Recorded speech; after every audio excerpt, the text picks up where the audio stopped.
नमस्कार दोस्तों, जय जोहार। मैं कौशल तिवारी और भीनिया संझा में आपका स्वागत है। 18 नवंबर 2025 मंगलवार के दिन जब एक खबर चलती है बिल्कुल हवा की तरह, गांव गांव, जंगल जंगल, शहर शहर, यहां तक कि दिल्ली तक पहुंचती है, तो लोग चौंक जाते हैं। हर कोई चौंक जाता है। कितनी ही जुबान पर ताले लग जाते हैं तो कितनी ही जुबान इस खबर की तरह फुसफुसाने लगता है। यह खबर बेहद ही चौंकाने वाला था। यह खबर ना तो महाश्वेता देवी के उपन्यास जंगल के दावेदार की थी और ना ही गुंडा धूर के तलाश में निकली नलिनी सुंदर के किताब की ही थी, और न ही यह खबर जल जंगल जमीन की लड़ाई में अपना सब कुछ होम कर देने वालों की थी। ये खबर थी जल जंगल जमीन की लड़ाई से ही जुड़ी हुई उस मावड़ी हिरमा और राजे की खबर थी। वह राजे जो साया की तरह हिरमा के साथ रहती थी, वह हिरमा जिस पर सरकार ने 1 करोड़ रुपए तक के इनाम घोषित कर लिए थे, जिंदा या मुर्दा, हिरमा चाहिए था सरकार को। यह खबर जैसे ही गांव गांव में यानी बस्तर के पारा मोहल्ला टोला में पहुंची, हिरमा के परिजन, राजे के परिजन इस खबर की सच्चाई का पता करने थाने की तरफ दौड़े, तो प्रशासनिक अमलों में भी अपने अपने तरह से पुष्टि करने की होड़ लग गई थी और आम लोग तो अवाक थे। मार्च तक नक्सल मुक्त कर देने की सरकार के संकल्प में क्या हिरमा सचमुच सबसे बड़ी बाधा थी? और इस खबर ने जहां सरकार को उत्सव मनाने का मौका दे दिया, तो जल जंगल जमीन की लड़ाई में शामिल लोगों में मातम पसर गया था और इसकी प्रतिक्रिया भी शीघ्र सामने आई। सरकार की तरफ से कहा गया कि अब सारी बाधाएं खत्म हो गई है। तो क्या नक्सल मुक्त के सरकारी संकल्प में सबसे बड़ी और एकमात्र बाधा हिरमा थे? प्रमुख विपक्षी दल कांग्रेस भी इस खबर से चौंकी थी। नपे तुले उनके बयान सामने आए। देश के संविधान के निगाह में, कांग्रेस पार्टी की निगाह में, देश के आम नागरिकों के निगाह में हिरमा एक हत्यारा था। दुर्दांत हत्याकांड में वह शामिल था।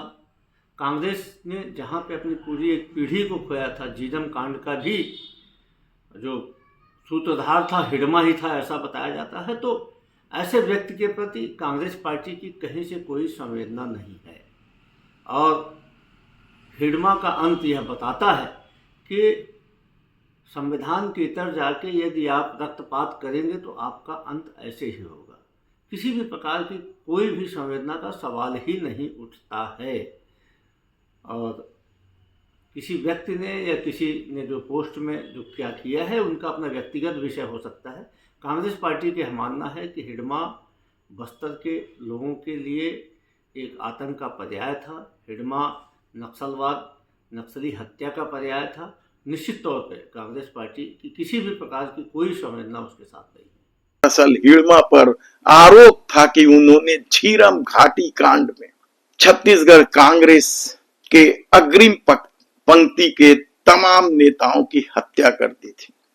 लेकिन एक वर्ग ऐसा भी था जो हिरमा की मौत के साथ ही जल जंगल जमीन पर पूंजीपतियों की कब्जे की होड़ मचने की आशंका जताने लगे, आंदोलन को अपूर्णीय क्षति बताने लगे। बल्कि बात यहीं तक नहीं रुकी थी। सोशल मीडिया तो अटा पड़ा था हिरमा के समर्थन में। तो हिरमा के पक्ष में दिल्ली तक में नारे लगाए गए। लेकिन इस सबसे इतर हिरमा राजे के अंतिम संस्कार में लोगों की हुजूम एक अलग ही कहानी बयां कर रही या एक नई कहानी लिखी जा रही थी। हिड़मा को मसीहा की तरह प्रस्तुत करने वाले इस तरह की कहानी का सोशल मीडिया में भरमार दिखाई देने लगा। साथ ही हिड़मा की मौत पर भी सवाल उठाए जाने लगे तो बस्तर के संसाधनों पर पूंजीपतियों के कब्जे की आशंका भी बेहद बड़ी दिखाई देने लगी है सोशल मीडिया। ऐसे में सबसे बड़ा सवाल तो यही है कि हिड़मा की मौत के साथ ही क्या नक्सलवाड़ी से शुरू हुआ जल जंगल जमीन की लड़ाई अब समाप्त हो जाए। आखिर अनपढ़ हिड़मा और राजे क्यों कई लोगों के मसीहा बन गए? कौन है ये हिड़मा? कौन है ये हिड़मा और राजे जिसकी मौत के साथ ही बस्तर के जंगलों में या आदिवासी समाज में एक शोक सा माहौल है, और इस शोक में ही या इस मातम में ही एक नई इबारत धीरे धीरे लिखी जा रही है। और इस तमाम घटनाक्रम के बीच दो बड़े सवाल जो अब भी लोगों के जेहन में कुरेदने लगे हैं, उनमें से एक है झीरम कांड। तो क्या झीरम कांड का हिड़मा की मौत के साथ ही पटाक्षेप मान लेना चाहिए? क्योंकि छत्तीसगढ़ कांग्रेस के अग्रिम पंक्ति के नेताओं को निगल लेने वाला यह झीरम घाटी, क्या यह सिर्फ हिड़मा की साजिश थी या कुछ और लोग भी इस साजिश में शामिल थे? जैसे शुरू में आशंका जताई जा रही थी कि कई राजनेता, यहां तक कि सत्ता पक्ष पर भी आरोप लगे थे, तो तत्कालीन मुख्यमंत्री डॉक्टर रमन सिंह पर भी साजिश रचने के आरोप लगे थे। तब यदि यह साजिश थी तो उसका पता कैसे चलेगा? तो क्या इसलिए हिड़मा और राजे को चुपचाप मार डाला गया ताकि झीरम खान की साजिश पर पर्दा हमेशा के लिए पड़ा रह जाए? हिड़मा की मौत मुठभेड़ में नहीं हुई, तब उसे दूसरे नक्सली नेताओं की तरह आत्मसमर्पण से क्यों वंचित रखा गया? ये बड़ा सवाल झीरम कांड से ही जुड़ा दिखाई देता है या लोगों को संदेह? क्योंकि यदि हिड़मा 2 दशकों से आतंक का पर्याय था तो उसके सीने में कितने ही राज दफन होंगे। क्या वे सारे राज अब यूं ही दफन हो जाएंगे? क्या हिड़मा को इसीलिए मार डाला गया ताकि वह राज उसके सीने में ही दफन रह जाए, उजागर न होने पाए? क्या है हिड़मा? कौन है हिड़मा? उसके साथ साया की तरह रहने वाली राजे कौन है? वह कहां की थी? दोनों के प्रेम संबंध क्या थे? शादी क्या थी? किन शर्तों पे शादियां हुई? क्योंकि नक्सली खेमे में शादियां नहीं होती अमूमन। ऐसे में किस बंदिशों से छूट मिली हिड़मा और राजे को?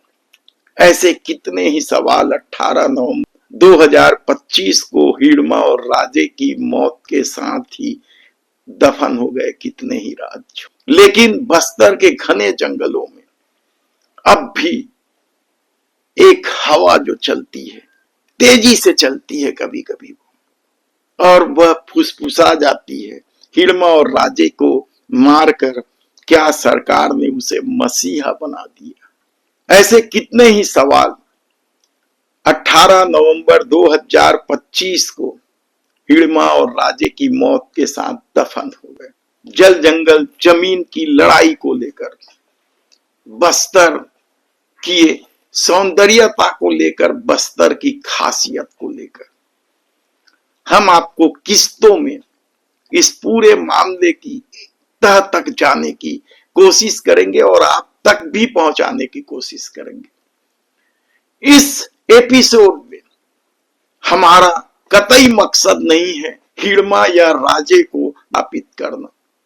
जो खबरें आ रही हैं, जो चर्चाएं हैं, उसे ही हम आप तक परोस रहे हैं और बता रहे हैं कि सत्ता और जल जंगल जमीन की लड़ाई में हिड़मा और राजे का क्या रोल होता है। बहुत छोटे से लोग थे वो लोग, लेकिन मौत के बाद कितने बड़े दिखाई देने लगे। और पूरी कहानी क्या है, एक एक घटनाक्रम और बस्तर की एक एक पीड़ा से हम आपको रूबरू कराने की कोशिश करेंगे। तो एक अंतिम सवाल के साथ हम इस एपिसोड को अगले किस्त पर छोड़ देना चाहते हैं। यदि हमारे चैनल को आपने सब्सक्राइब नहीं किया है तो प्लीज सब्सक्राइब कर लीजिए, बेल आइकन का बटन दबा दीजिए, क्योंकि इस दौर में जब जलवायु परिवर्तन ने पूरी दुनिया को तहस नहस कर दिया है, अस्त व्यस्त कर दिया है, ऐसे दौर में बस्तर में चल रहे जल जंगल जमीन की लड़ाई को आपको देखना समझना चाहिए। और जाते जाते एक सवाल, क्या हिड़मा और राजे को मारकर सरकार ने उन्हें मसीहा बना दिया? धन्यवाद।